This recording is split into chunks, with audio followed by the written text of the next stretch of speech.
पुलवामा पर ड्रामा, बदला नहीं खुद को बदलो।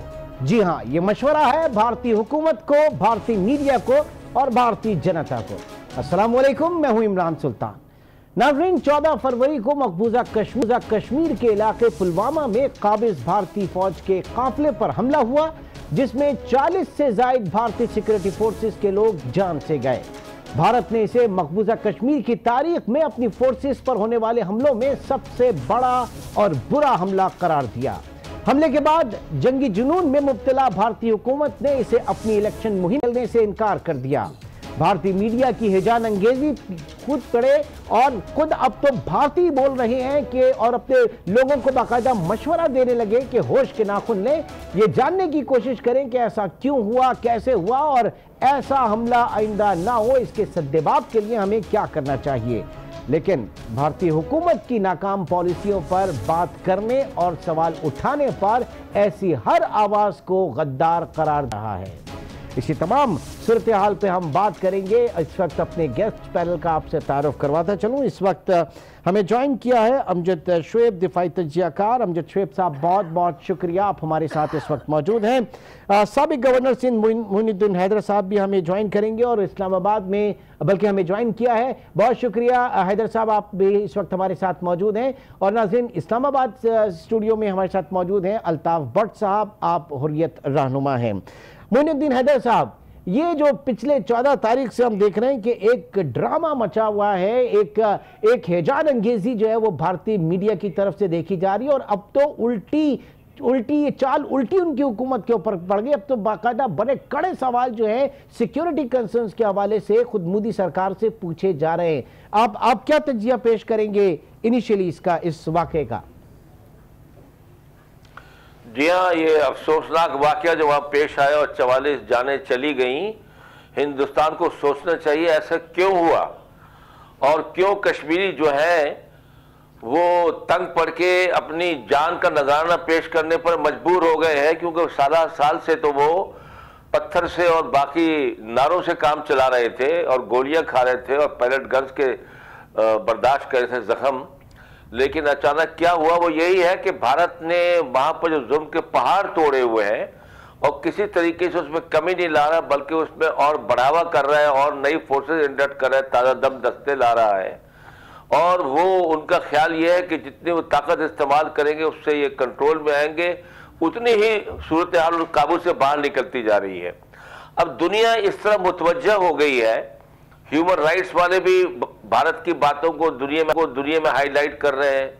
यूरोपियन पार्लियामेंट में डिस्कस हुआ है, ब्रिटिश पार्लियामेंट में डिस्कस हुआ है, यूएन में डिस्कस हुआ है, काफी यूरोपियन शहरों में मुजाहरे हुए हैं, तो भारत बौखला गया है।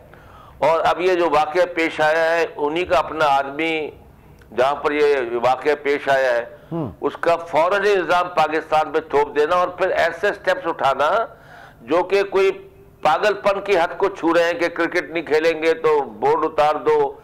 और जो कश्मीरी तुलबा है भारत की तूल अर्ज में, उनको मारना, जो उनकी दुकानों को जलाना, जम्मू में गाड़ियों को जलाना, ये तो मतलब खुद ही अपने मुल्क को आग लगा रहे हैं। मैं तो हैरान हूं ये किस किस्म के, मतलब ये अगर इलेक्शंस के लिए फायदा उठाना चाहते हैं तो नफरत का जो प्रचार कर रहा है ये तो भारत को भस्म कर देगा। हम तो अल्हम्दुलिल्लाह पाकिस्तान ने दहशतगर्दी पर भी काबू पाया है और हम अपने एक्सट्रीमिस्ट थॉट्स को भी कंट्रोल में ला रहे हैं और भारत में ये चीज बढ़ती चली जा रही है। सेकुलरिज्म का पर्दा चाक हो चुका है, हिंदुइज्म का राज है, अकलियतें तकलीफ में है।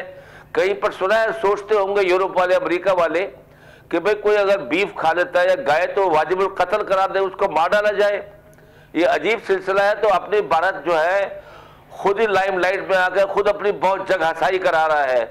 उसको वहां पर इंटरनेशनल कोर्ट ऑफ जस्टिस के अंदर भी पसपाई हो रही है। सर, आज उस पर भी बात करते हैं। अमजद शुएब साहब, आप फरमाइएगा, आज की एक बड़ी डेवलपमेंट जो है वो अमेरिकी सदर डोनाल्ड ट्रंप ने पुलवामा हमले को हौलनाक करार देते हुए कहा कि पाकिस्तान और भारत बाहमी तौर पे इस मसले को हल करें। दूसरी जानिब प्रिंस मोहम्मद बिन सलमान का भारत को जब वहां वो पहुंचे और उसके बाद पूरी कोशिश थी भारत सरकार की कि वो पाकिस्तान के हवाले से बात करें, पाकिस्तान के हवाले से जो मुबैना किरदार जो वो कह रहे हैं उनकी लाइन ले, लेकिन उन्होंने इनकार कर दिया कि हमारे पास कोई ऐसे सबूत नहीं है। तो ये सिफारती तौर पे पाकिस्तान की कितनी बड़ी कामयाबी है इस वक्त? जी देखिए, ये पाकिस्तान ने खासा बरवक्त बाज़ इक़दाम उठाए हैं।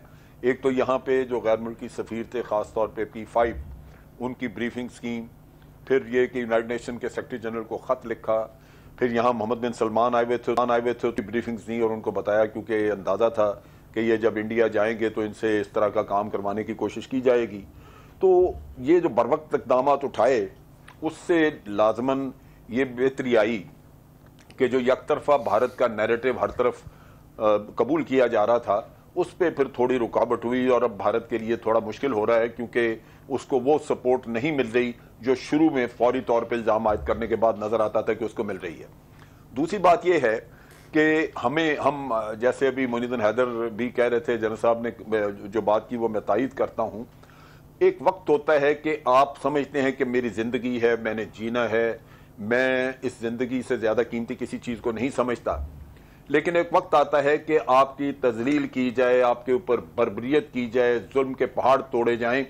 जिस तरह आपने देखा कि जिसके ऊपर इल्जाम है कि उसने खुदकुश धमाका किया, उससे नाक की नकीरें निकलवाई गई, उनकी औरतों को तजलील की गई, उनके घर मसमार किए, तो वो आदमी इस नतीजे पे पहुंचता है कि ये जिंदगी बेकार है, इससे मौत बेहतर है। ठीक, क्योंकि आप उसको दीवार से लगा के उसका ये हाल कर देते हैं। तो ये सूरत हाल जो पैदा हुई है तो भारत की पैदा करदा है, ये किसी और की पैदा करदा तो नहीं। हम तो चीख रहे हैं अरसा दराज से कि ये कश्मीरियों के ऊपर जो बर्बरियत है ये रोको, बंद करो। उनके बच्चों को आप जलील कर रहे हैं, बच्चों को सड़कों पे आप मार रहे हैं, किसी से हाथ को माफिया मांग रहा है, को कुछ कर रहा है, जबरदस्ती उनसे नारे लगवा रहे हैं कि कौम भारत की जय और पाकिस्तान मुर्दाबाद। ये वो खबीसाना काम है जिनकी वजह से आज आपको वो दिन देखना पड़ रहा है। तो इसमें हमें जो समझने के, हमें अगर अपने रिस्पॉन्स को देखना है तो भारत के मकासद समझने चाहिए। एक तो ये कि भारत कश्मीर पे बात नहीं करना चाहता, वो जरूर कोई धमाका, कोई ऐसा काम करेगा जिससे उसको बहाना मिल जाए और वो मुज़ाकरात की राह से हट जाए, आपसे कहेगा कि जी मैं तो बात नहीं करूंगा। और इसी तरह उसके अपने सियासी मकासद भी थे कि उसने अपने मुल्क में इतनी नफरत फैला दी, जो भी जनरल साहब कह रहे थे कि पागलपन आ चुका है, वो पागलपन इसी वजह से कि मोदी की सियासत यही थी कि वो पागलपन अवाम में पैदा करे, पाकिस्तान के खिलाफ नफरतों का पहाड़ तोड़े और उसके बाद वो वोट इसी चीज पे ले। ये एक फार्मूला उसका पहले भी कामयाब रहा, अब भी उसने मतलब वो गुजरात से लेकर और कश्मीर तक उसकी सियासत जो है गुजरात से लेकर कश्मीर तक इसके दरमियान मुसलमानों की लसत है उसके पास। ठीक है, अल्ताफ भट्ट साहब भी इस वक्त हमारे साथ मौजूद है। आप मौजूद है, आप हुर्रियत रहनुमा है। अल्ताफ भट्ट साहब बताइएगा, कश्मीर में बुरहान, वैसे तो ज़ाहिर के एक पूरी 7 दिहाइयों की पूरी तहरीक है, लेकिन बुरहान वानी की शहादत के बाद से हम देख रहे हैं कि जितना जो है वो दबाने की कोशिश की गई एक कश्मीरी तहरीक जो है उतनी जिला बख्शी जा रही है। पैलेट गन्स का बेदरेक वहां पर इस्तेमाल हो रहा है और अब तो वहां पर जो लोगों में मौत का खौफ खत्म हो गया, वहां पे एक उनकी जिंदगी का शायद अब यकीनन एक ही बड़ा मकसद है और एक ही मकसद है कि कश्मीर की आजादी। क्या कहेंगे आप, ये नहज ये जो तहरीक है किस नहज पर इस वक्त आ चुकी है? बिस्मिल्लाहिर्रहमानिर्रहीम। मैं सबसे पहले आपका शुक्रिया अदा करना चाहूँगा कि आपने मुझे अपने टीवी प्रोग्राम के ज़रिए अपने व्यूज़ बताने का मौका दिया है। मैं ख़ास तौर पे मेरे साथ सीनियर यहाँ पे 2 जनरल साहिबान पैनलिस्ट है। मैं सबसे पहले तो मैं एक लाइन देना चाहता हूँ। ये अभी कुछ दिन पहले जनाब शुएब साहब और मैं एक और प्रोग्राम में बात कर रहे थे, उस वक्त भी हमने यही डिमांड की थी हुकूमत पाकिस्तान और पाकिस्तानी अवाम से कि हमें ऑफेंसिव हमारा जो है वो तरीक़ेकार होना चाहिए, इवेंट बेसिस नहीं होना चाहिए। ये देखिए, सबसे पहले मैं आपको ये बता देना चाहूँ, ये जो दुनिया में हिंदुस्तान शोर शराबा कर रहा है कि कश्मीरी दहशत गर्द है, बेसिकली देखें, I am the representative of this ongoing movement, this is the legitimate movement, we have been allowed by the international community as well as Geneva Convention, we can fight against the occupational forces। तो सबसे पहले हमें ये दुनिया को बताना है कि हम दहशतगर्द नहीं है।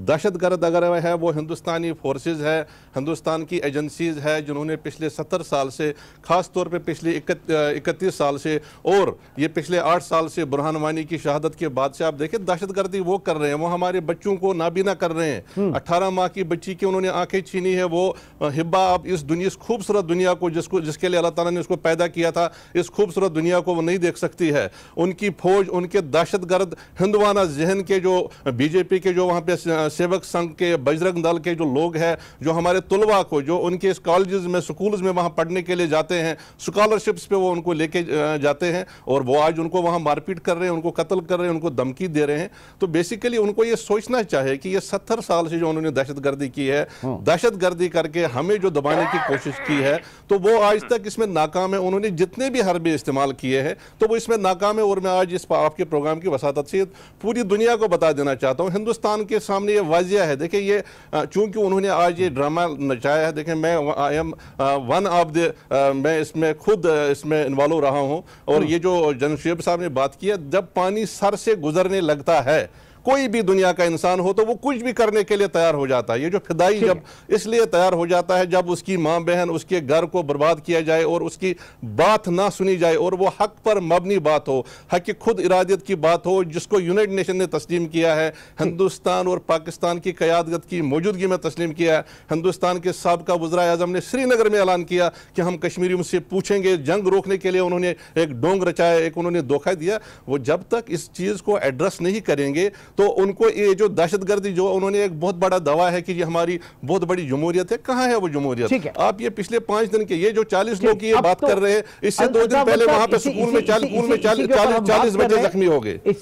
इसी के ऊपर हम बात करें। लेकिन अब जाहिर है कि एक प्रेशर जो वहां पर कांग्रेस की तरफ से अब मोदी सरकार को, बीजेपी को दिया जा रहा है और उन्होंने कुछ बुनियादी सवाल रखे हैं। एक प्रेस कॉन्फ्रेंस आज एक बड़ी अहम हुई कांग्रेस की जानिब से, वो बड़े टेक्निकल सवाल हैं और इनके ऊपर हम जवाब चाहेंगे। जाहिर है कि इस वक्त भी पैनल हमारे साथ मौजूद हैं और पैनल में हमारे साथ जो है वो मोइनुद्दीन हैदर साहब भी हैं, अमजद शुएब साहब भी हैं जो दिफाई तज्जियाकार हैं और इस अहम उमूर के ऊपर उनकी हम राय जानेंगे। एक छोटे से ब्रेक के बाद दोबारा वेलकम बैक। यह है वो हैजान अंगेजी जिसका भारतीय मीडिया और भारतीय हुकूमत शिकार हो गई और बगैर किसी सबूत के अगले 5 मिनट में ही जो है इस वाकये के और पाकिस्तान के ऊपर जो है वो इल्ज़ाम धर दिया गया। इस वक्त अब सूरत हाल यह है कि कांग्रेस जो है वो बाकायदा तौर पर वो बुनियादी सवाल उठा रही है जो पाकिस्तान ने सवाल उठाए थे और वही चीज़ें जो है वो कांग्रेस भी जो है वो डिस्कस कर रही है, बल्कि जवाब जारी है। इस वक्त मैं तवज्जो चाहूँगा इस वक्त मोइनुद्दीन हैदर साहब की और अमजद शुएब साहब की। जो पहली बात उन्होंने कही कि हमले के बाद प्राइम मिनिस्टर मोदी ने अपने वजीर दाखिला राजनाथ सिंह, कौमी हिफाजती मुशीर अजित डोभाल और खुफिया निज़ाम की नाकामी की जिम्मेदारी कबूल क्यों नहीं की। ये बुनियादी सवाल जो है इस वक्त भारत की कांग्रेस पार्टी जो है वो उठा रही है। दूसरा सवाल वो ये भी कह रहे हैं कि मुकामी बाशिंदों को सैकड़ों किलोग्राम RDX और M4 कार्बन और रॉकेट लॉन्चर कैसे मिले। RDX ले जाती हुई गाड़ी को काफले के रास्ते में कैसे उसको जगह मिली कि वो इसके बीच पर आ जाए, इसके ऊपर हम बात करेंगे और जाहिर है कि ये बड़े बुनियादी सवाल हैं। जी फरमाइएगा मोइनुद्दीन हैदर साहब। जी हाँ, बिल्कुल बुनियादी सवाल है और जो बहुत बड़ी तादाद कश्मीर में हिंदुस्तानी फौजियों की है 17 साल से, और वो तमाम तूल और रस गांव तक के लेवल, तहसील लेवल पर भी फैले हुए हैं और उनका बहुत बड़ा इंटेलिजेंस का नेटवर्क है वहां पर उन्हें फैलाया हुआ पिछले 30, 40, 50 सालों में। तो ये सवाल कांग्रेस का जायज बनता है उनसे पूछने का कि भाई क्या कर रहे थे कि इतना बड़ा, अगर उसने 350 किलोग्राम कहां से बारूद हासिल कर लिया, कहां से जमा कर लिया, और अगर ये बारूद जमा हो रहा है तो आपको पता क्यों नहीं चला। और दूसरी बात ये, इतना बड़ा कन्वाय कई 100 गाड़ियों का जा रहा है और वो सड़क जो है एक ही सड़क है, तो उसके ऊपर आपने ये किस तरह जो है वहां पर वो दूसरी गाड़ी बीच में घुसकर आ गई। ये सवाल तो बिल्कुल जायज बनते हैं और जाहिर है कि ये उसका जवाब दे नहीं पाएंगे। इंटेलिजेंस फेलियर है, ये वाला हो जाता है इंटेलिजेंस फेलियर। लेकिन ये वाकया पेश आने के बाद जो उनका रिएक्शन है कि ना उसकी गहराई में जा रहे हैं, ना मामले को समझ रहे हैं किसने किया, क्यों किया, किस वजह से किया और हमारी क्या गलतियां जिसकी वजह से हुआ, वो पाकिस्तान पर इसको कर रहे हैं और धमकियों पर उतर आए हैं। ठीक तो इसका जवाब हमारे प्राइम मिनिस्टर साहब ने बहुत सही किस्म का दे दिया उनको, बहुत चंद फिक्रों में जामे तौर पर कि ऐसी गलती मत करना।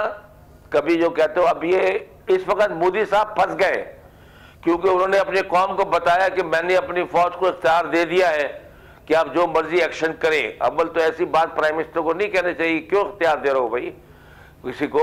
और दूसरी बात यह है कि पाकिस्तान यहां पर बिल्कुल तैयार खड़ा है कि अगर कोई ऐसा काम गलत करते हैं तो उसका जवाब बहुत सख्ती के साथ देगा।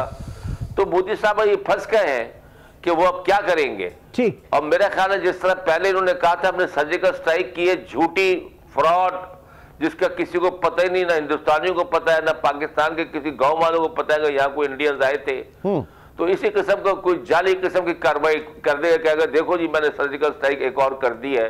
तो उसके लिए तो वहाँ सर उसके लिए तो उनके वो जस्टिस मर्कंडे ही काफी हैं। वो तो वहां पे जिस तरीके से उनकी हुकूमत को आईना दिखा रहे हैं वो काफी है बिल्कुल। अच्छा शोएब साहब, अमजद शोएब साहब, इस वक्त जो सूरत हाल देखने में आ रही, इंटेलिजेंस की बात करते हैं कि इंडिया में दूर दराज इलाकों में गांव में कहीं कोई गाय ज़िबा होती है तो उनको पता चल जाता है, वहां पे आके पूरी फैमिली को वो ज़िबा कर देते हैं। ये इतना बड़ा ब्लंडर, इसके ऊपर भी मैं चाहूंगा। और दूसरा ये कि क्या इस वक्त वहां पे जो बात हो रही है सर्जिकल स्ट्राइक्स के लिए बाकायदा तजावीज मांगी जा रही है, ये कहां लेकर जा रहे हैं? ये कैच 2020 में फंस गए हैं, मोदी नहीं निकल पाएंगे इससे। देखिए बॉम्बे का वाकया जो है उन सब वाकयात से बड़ा वाकया था, लेकिन कांग्रेस की हुकूमत थी और ज़माने में ये इस तरह की हाइप क्रिएट नहीं हुई जो अब है। और उसकी बुनियादी वजह यह है कि पिछले 5 सालों में 4 साल 4.5 साल या इलेक्शन से पहले भी मोदी इस काम पे लगे हुए थे।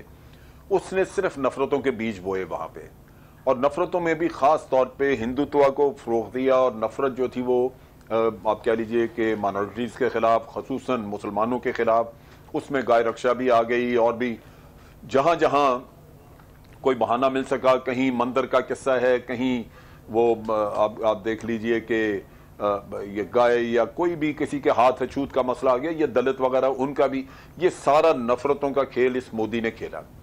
अब मसला ये होता है कि जब ये वाकया होता है, चूंकि मोदी ने अपने इमेज अपनी कौम के सामने रखा था कि मैं बड़ा अग्रेसिव हूं, मैं पाकिस्तान को मजा चखा दूंगा, ये पिछले इलेक्शन से पहले उसने ये कहना शुरू किया। तो वो उसका एक इमेज है, लिहाजा वो उसको मेंटेन करने के लिए, क्योंकि उसकी साख इसी पे कायम थी।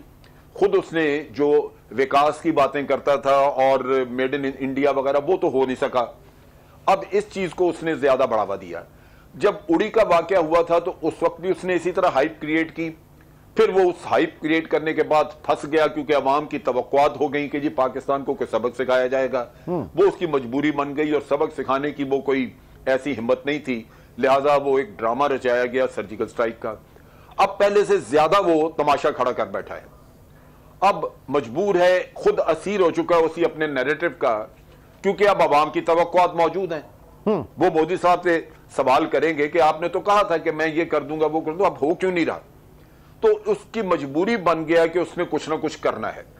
अब उसमें यही हो सकता है कि या तो वो कोई उसी तरह का ड्रामा रचाए सर्जिकल स्ट्राइक का, लेकिन चूंकि पहले भी वो मशकूक है, उसके अपने मुल्क में इन चीजों पर सवालात उठ रहे हैं, तो शायद इस दफा फिर उसको कायल करना मुश्किल हो जाए और ज्यादा बुरी तरह एक्सपोज हो जाए वो। लिहाजा मेरी जो सोच है वो ये कहती है कि इंटरनेशनल बॉर्डर्स पे उनके लिए मुमकिन नहीं होगा कि कोई काम करें। एक तो पाकिस्तान आर्मी तैयार है, पाकिस्तान एयरफोर्स तैयार है, दूसरी तरफ यह है कि इंटरनेशनल कम्युनिटी ये नहीं चाहती कि यहां पे जंग शुरू हो और फिर वो हाथ से निकल जाए और दोनों मुल्क जो हैं वो एटमी कुव्वतें हैं। आपने देखा कि ट्रंप का बयान भी कुछ गोलमोल है, इसी तरह बाकी भी आपने जैसे जिक्र किया प्रिंस मोहम्मद बिन सुल्तान का, उन्होंने भी इन चीजों को कोई लिफ्ट नहीं दी। तो मुझे जो शुबा पड़ता है वो ये है कि अफगानिस्तान का उनका तावन हासिल है अफगानिस्तान से, वहां दहशतगर्द भी मौजूद हैं, तो दहशतगर्दी का कोई बड़ा वाकया कराने की कोशिश करेंगे। अच्छा, आप ये समझते हैं कि रॉ और एनडीएस का जो नेक्सस है वो खाकी में बदहम कोई कार्रवाई कर सकता है, इस्तेमाल करने की कोशिश, अच्छा उससे करने की कोशिश करेंगे और फिर अपने अवाम में एक ओब्लिक सब मैसेज दे देंगे कि हमने ये बदला ले लिया, क्योंकि ऐसे कामों को सरकारी तौर पे ओपनली तो कोई ओन कर नहीं सकता, लेकिन किसी न किसी तरह वो फैला दी जाएगी अफवाह के तौर पे कि जी ये हमने काम कर दिया। ठीक है, तो मेरा ख्याल है गुस्सा ठंडा करना या उसकी अब मजबूरी बन चुकी है, तो वो ये करेगा। अल्ताफ भट्ट साहब, आप ये बताइएगा, 300 किलोग्राम एक्सक्लूसिव लेके और जो है वो गाड़ी लेकर बीच में आ जाना, ये दुनिया की जहां पे हाईएस्ट रेट ऑफ मिलिटराइजेशन है, 7 लाख फौज वहां पर है, मुमकिन हो सकता है ऐसा किसी आम कश्मीरी के लिए? देखिए, मैं पहले भी मैंने बात की है, जहाँ पे ऐसे हालात बर्पा होते हैं, यहाँ पे यहाँ वो सिर्फ उनको ये 40 फौजी क्यों नजर आते हैं, 40 सीआरपीएफ के जवान जो वहाँ पे मारे गए हैं। भाई मैं आपको ये बता देना चाहता हूँ, एज पर दियर रिकॉर्ड वहाँ पे सैकड़ों उनके जवान खुदकशी भी तो करते हैं। वो खुदकशी क्यों करते हैं? ये जो इतना लॉन्ग टर्म वार वहाँ पे पिछले 30-31 साल से वहाँ पे जारी व सारी है, यहाँ जनरल साहिबान बैठे हैं, ये मुझसे बेहतर जानते हैं कि उनकी जितने भी यूनिट्स है वो 10-10 दफा वहाँ बारी करके गए हैं। वो कब तक लड़ेंगे उस कश्मीरी उन जवानों के साथ जो अपना हक मांगते हैं? और जो भी शख्स दुनिया में अपने आप को मरने के लिए तैयार हो जाए तो उसके सामने कोई ऐसी बड़ी ताकत भी हो वो उसको भी हिला देती है। तो असल चीज जो मैं आपको बता देना चाहता हूं, बेसिकली ये जो उनका शोर शराबा है, और मैं समझता हूं इसमें पाकिस्तान जो इमरान खान साहब ने, हम उनको सल्यूट करते हैं, बीइंग कश्मीरी अवाम उनको सलाम पेश करती है कि पहली दफा पाकिस्तानी हुकूमत ने इस तरह का जो है ऑफेंसिव एक स्टैंड लिया है। क्यों ना ले? हिंदुस्तान अपने नाजायज तसल्लुत को 8 लाख फौज के जरिए वहां पे कायम रख सकता है। वाई नॉट पाकिस्तान इसका पार्ट एंड पार्सल है। अभी तक कश्मीरियों ने डिसाइड नहीं किया कि हम हिंदुस्तान के साथ रहना चाहते ना। वो बरमला वहां पे रेफरेंडम, रोज वहां रेफरेंडम होते हैं, वहां शोहदा की मैयतों को पाकिस्तान के झंडे में दफनाया जाता है। तो वो एक हिंदुस्तान को बता देना चाहते हैं कि जी हम आपके साथ नहीं रहना चाहते। इस चीज को वो जब तक एड्रेस नहीं करेंगे, और मैं समझता हूं कि इसमें कोई खौफजदा होने की बात नहीं है, ये उनका पॉलिटिकल टैक्टिक्स है। वो अपनी मोदी सरकार अपनी पिछले 5 साल नाकामियों को छुपाने के लिए ये सब कुछ किया जाता है। और जो जनशेब साहब ने बात की है, अगला इलेक्शन विन करने के लिए मुख्तलिफ हीले बहाने किए जा रहे हैं। जाहिर बात है वो वार जोन है, वहां पे फाइट हो रही है, तो इस तरह की चीजें वहां पे मुमकिन है। वहां पे वेपन्स उनका जो है सेल होता है, इतनी बड़ी फौज है, उसको अनकंट्रोल है, कोई वहां पे डिसिप्लिन नहीं है, तो वहां कोई भी इस तरह का वाक़ा मुमकिन है। अब ये सूरत हाल बेहतर कैसे होगी, वे फॉरवर्ड है, ये हम जानना चाहेंगे मोइनुद्दीन हैदर साहब से, लेकिन एक छोटा सा ब्रेक पहले लेते हैं, ब्रेक के बाद दोबारा कंटिन्यू करेंगे। Welcome back. बात करना है पाकिस्तान के हवाले से और भारतीय जारहियत इस वक्त हम डिस्कस करना है, चाहे उसमें भारतीय मीडिया हो, भारतीय हुकूमत हो और भारतीय आवाम हो। वे फॉरवर्ड क्या है, हालात कैसे बेहतर होंगे? मोइनुद्दीन हैदर साहब फरमाइएगा, हालात कैसे बेहतर होंगे? क्योंकि भारत तो अब पाकिस्तानी जो है वो पानियों को भी बंद करने पे आ गया। उसने तो अब पाकिस्तानी पानी बंद करने की भी बात कर दी, बावजूद इसके कि 71 की जंग हो, 65 की जंग हो या कारगिल के मामलात हो, इन तीनों अदवार में भी हमने देखा कि इंडस वाटर ट्रीटी वो वाहिद मुआहिदा था जो कायम रहा, लेकिन अब वो उसको भी खत्म करने के दर पे है। जी सर। बिल्कुल खत्म नहीं कर सकते, ना इतना आसान है कि पानी जो है वैली से निकालकर जम्मू या ईस्ट पंजाब में ले जाएं, वो टेक्निकली भी मुमकिन नहीं है और ये बहुत बड़ा इंजीनियरिंग प्रॉब्लम है। और दूसरी बात यह है, ये माहदे को तोड़ने की बात है, जो इंटरनेशनल माहदा है जिसका वर्ल्ड बैंक जामिन है, वर्ल्ड बैंक के पीछे अमेरिका खड़ा हुआ है, तो ये इतना आसान काम नहीं है। और पाकिस्तान के लिए ये लाइफ एंड डेथ का मसला है। हमारे प्राइम मिनिस्टर साहब और हमारे वजीर खारजा पहले ही कह चुके हैं कि पानी के मामले में आपने कुछ हरकत की तो ये रेड लाइन समझे क्रॉस हो गई और हमारे वजूद को खतरा हो जाएगा, फिर हम हक बजाने में जो आगे हम कार्रवाई करें। दूसरी बात है, आपने पूछा वे फॉरवर्ड क्या है। वे फॉरवर्ड जो है, यूनाइटेड नेशंस कह रहा है कि यहाँ पर मुज़ाकरात करो, ट्रम्प कह रहे हैं मुज़ाकरात करो, सऊदी शहजादा कह रहे हैं कि आपस में बैठ के मामले तय करें, तमाम दुनिया यही बात कह रही है, पाकिस्तान भी ये बात कह रहा है। वो कहते हैं पहले माहौल पैदा नहीं हो रहा, मुज़ाकरात का माहौल हिंदुस्तान ने पैदा करना है।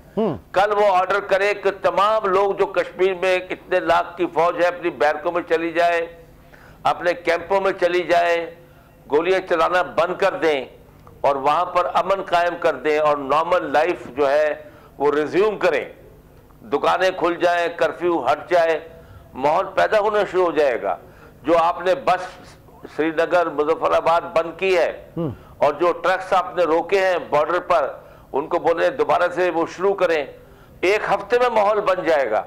लेकिन आप हिम्मत तो पकड़ें, जब तक आप इस मसले को बैठ के मुज़ाकरात से हल नहीं करेंगे, ये आपके पैर में एक बहुत बड़ा पत्थर बंधा हुआ है, आप भी आगे नहीं जा सकते।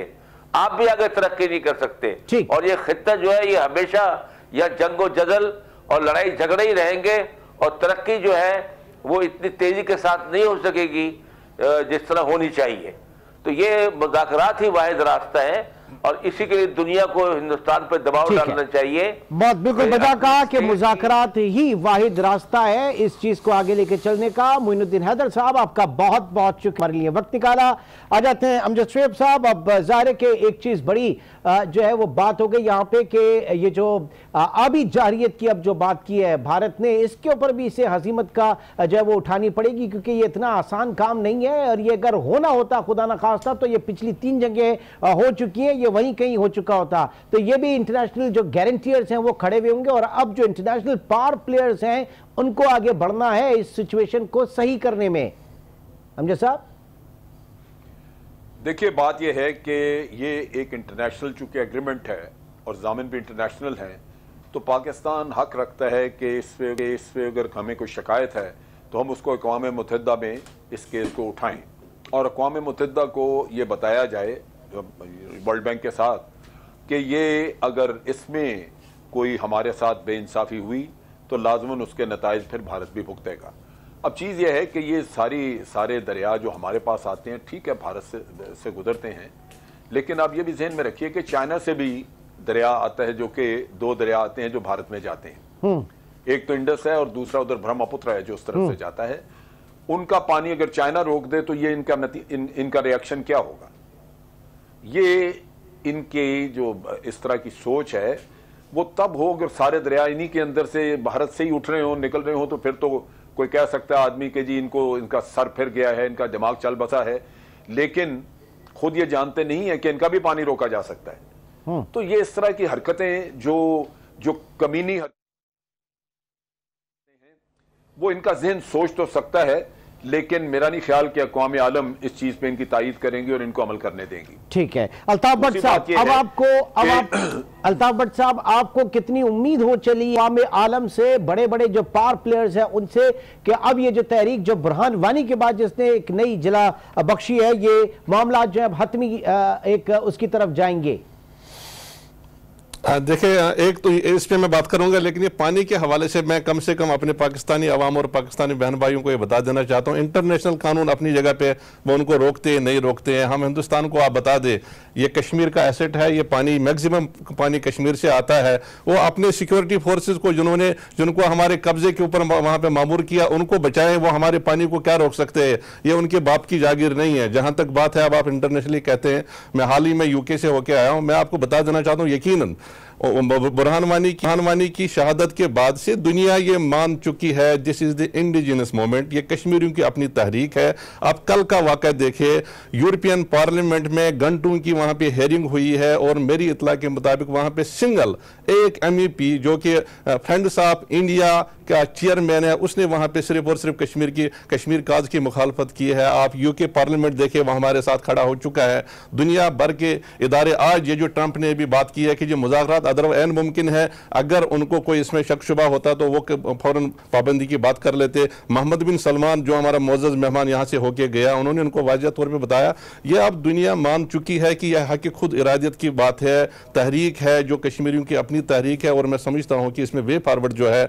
जिस तरह इमरान खान साहब ने एक स्टांस लिया, शाह महमूद कुरैशी साहब जब से आए हैं उन्होंने एक स्टांस लिया, 5 फरवरी पे हुकूमत पाकिस्तान ने दुनिया भर में पाकिस्तानियों को, मुसलमानों को बताया कि हमने कश्मीरियों के साथ जो है ह्यूमन चेन हमने खड़ा होना है पूरी दुनिया में। पाकिस्तान और बहुत शुक्रिया अल्ताफ भट्ट साहब, आप इस वक्त हमारे साथ मौजूद थे, और अमजद शुएब साहब आप भी, और मोइनुद्दीन हैदर साहब, आपकी नजरात का बहुत बहुत शुक्रिया। नाज़रीन, पुलवामा पर ड्रामा बदला नहीं, खुद को बदलो, हमारी स्पेशल ट्रांसमिशन जारी है। एक छोटे से ब्रेक के बाद हेडलाइंस, और हेडलाइंस के बाद दोबारा हाजिर होंगे।